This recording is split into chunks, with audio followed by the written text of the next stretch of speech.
लेकिन जैसे ही आप वहाँ पर प्रवेश हो जाएंगे आपको सीलें मिल जाएंगी। सीलें मिलने के बाद में आप सील में बंध जाएंगे, यानी अब आपको नहीं बोलना है।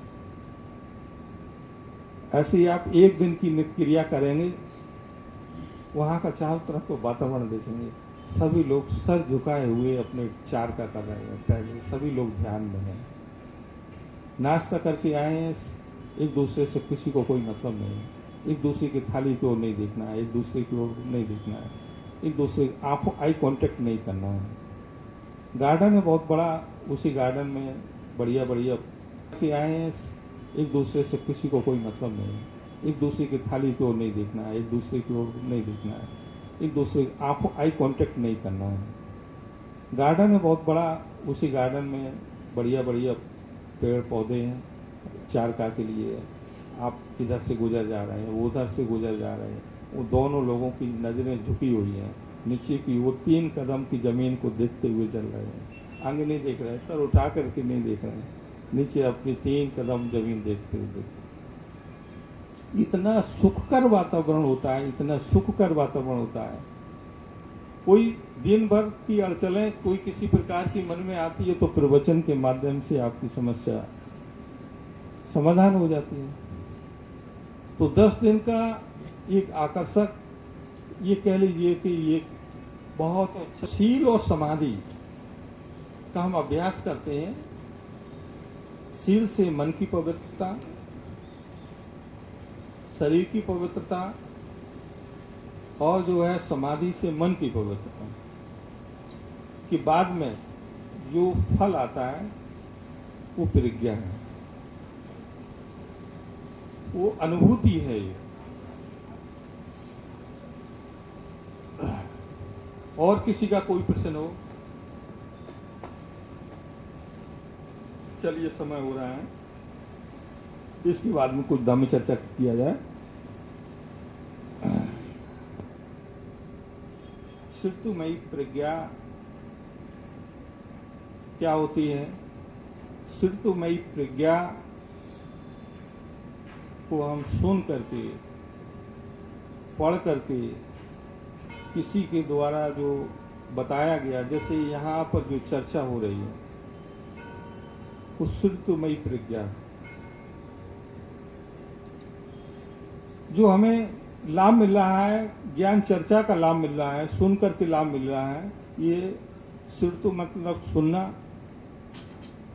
पढ़ना और किसी के माध्यम से बताया गया है, वो ज्ञान जो हम लेते हैं वो श्रुतिमयी प्रज्ञा, इसका पहला स्तर है।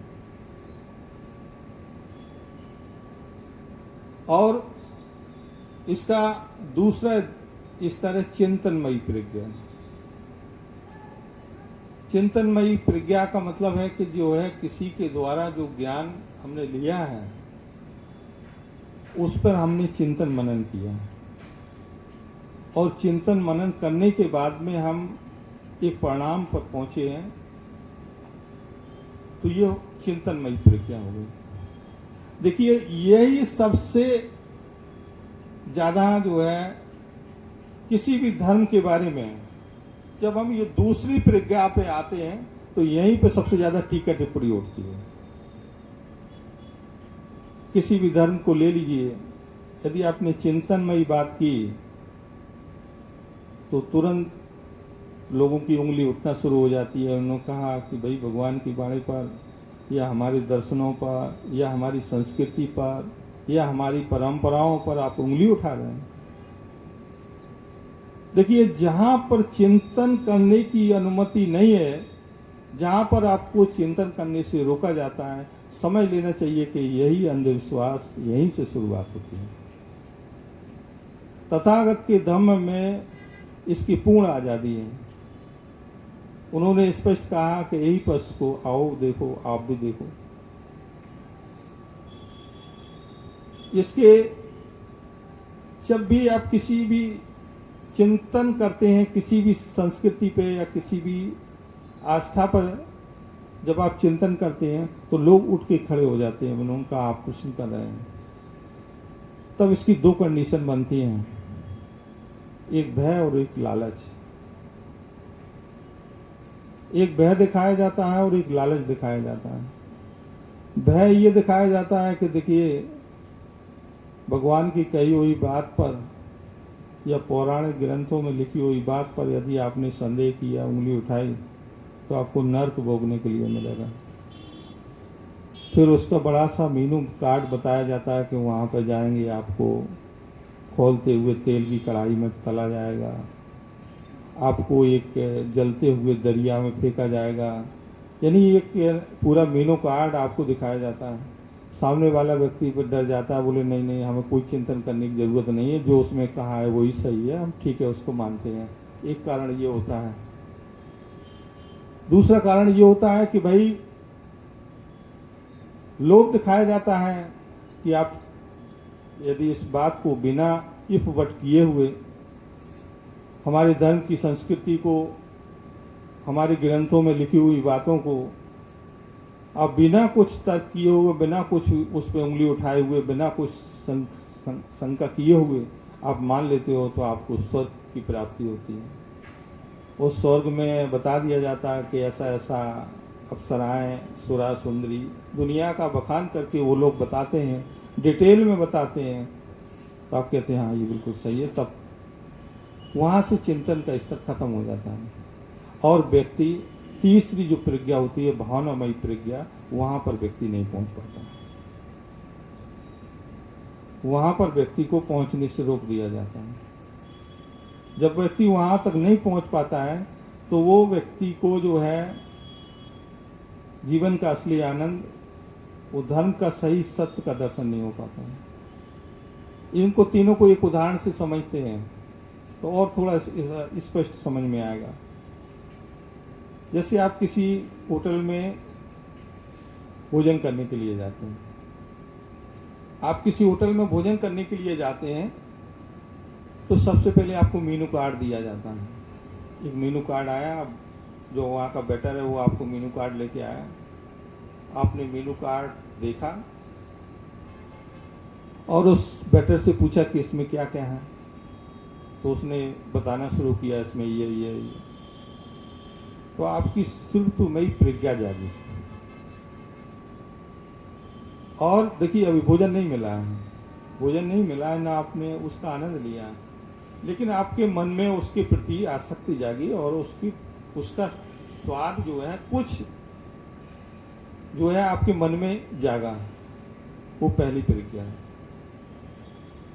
इसके बाद में आपने ऑर्डर दे दिया, चला गया वेटर आपके डिश का, आप उसका कुछ 5 मिनट 10 मिनट का इंतज़ार जो लगता है, बैठे आप कर रहे हैं, बगल वाला आपका भोजन ले रहा है, भोजन खा रहा है, आप उसकी प्लेट में देख रहे हैं, पकवान खाते हुए उस चेहरे की भाव भंगिमा देख रहे हैं, मन में आ रहा है कि खाना बहुत स्वादिष्ट होगा।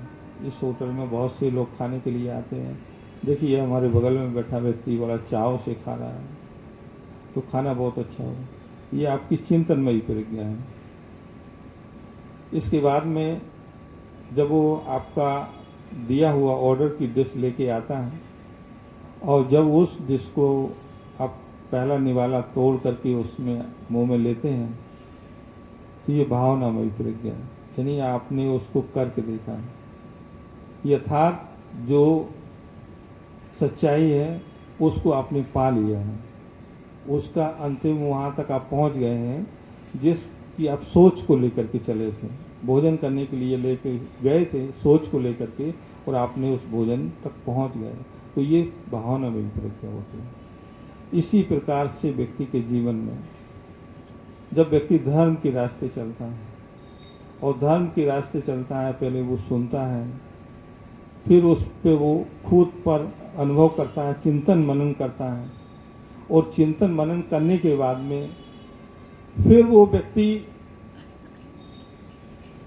उस भाव तक पहुंचता है जो उसको बताया जाता है। जैसे उदाहरण के लिए व्यक्ति को बताया गया कि देखिए इस रविवार के पवित्र आयोजन में आएंगे तो इससे आपको सुख शांति प्राप्त होगी, ये आपको बताया गया है। ये श्रुतिमयी प्रज्ञा है। अब आप थोड़ा सा अब सोचते हैं कि ये हमें कैसे सुख शांति मिलेगी। अब दूसरी प्रज्ञा जागती है, चिंतनमयी प्रज्ञा, कि भाई बौद्ध विहार पे जाएंगे तो वहां पे ये बताया जाता है कि शील सदाचार का जीवन जीना है। शील सदाचार का जीवन जीना है तो फिर आपने क्या किया कि इस पे चलना प्रारंभ किया। जब आपने शील सदाचार पर चलना प्रारंभ किया तो आपको अनुभव हुआ कि हाँ, ये तो जो है सच्चाई है। तो ये आपकी भावनामयी प्रज्ञा है। जैसे यहाँ पर आनापान का अभ्यास कराया गया, उसमें आपसे कहा गया कि देखिए भाई, सबसे आपके दुख का कारण आपका मन है। मन को बस में करिएगा और ये मन ने आपको अपना गुलाम बना रखा है। इस गुलामी की आज़ादी से छुटकारा पाइए। यही विपश्यना में सिखाया जाता है कि मन को आप अपने बस में करिए। मन को आप अपने बस में करिए, क्योंकि मन ने आपको गुलाम बनाया है। देखिए, मन आपका एक हिस्सा है और आपने धीरे धीरे मन ने आपके ऊपर पूर्ण रूप से कब्जा कर लिया है। अब आप घर से चले, सोचा कि आज नहीं जाएंगे, मन नहीं किया, मन नहीं हुआ। अरे भाई, मन क्यों नहीं हुआ? मन को आपका गुलाम होना चाहिए, लेकिन मन धीरे धीरे किराएदार था, ये मालिक बन गया। इसी को बस में करना सिखाया जाता है विपश्यना में। इसी को बस में करना सिखाया जाता है आपको इस रविवार के कार्यक्रम में। तो आप मन को बस में कर लेते हैं। इसमें ये क्या करता है,